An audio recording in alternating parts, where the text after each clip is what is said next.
మేము వచ్చే 60 రోజులు కానే లేదు, 2 నెలలు ఇంకా పూర్తి కాలే. 7 తారీఖు వస్తే 2 నెలలు, 7 తారీఖు ఇంకా 5 రోజులు తక్కువనే ఉంది. అప్పుడే 6 గ్యారెంటీలు అమలు చేయలేదంటాడు సన్నాసుడు. ఆయనతోని శాత కాదు ఎట్లా చేయడంటాడు. పిల్లి శాపనార్థాలకు ఉట్టి దిగిపడుతుందా?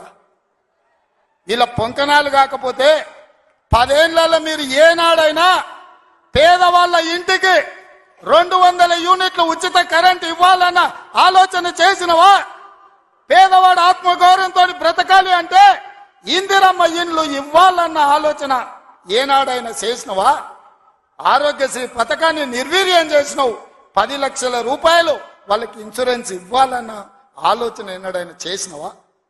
ఇవాళ అందుకే ఆడబిడ్డల్ని ఆదుకోవడానికి 500 రూపాయలకు సిలిండర్ ఇచ్చి ఆడబిడ్డల్ని ఆదుకోవాలి, కట్టెలపై కష్టాల నుంచి వాళ్ళని కాపాడాలి అని తొందరలోనే మా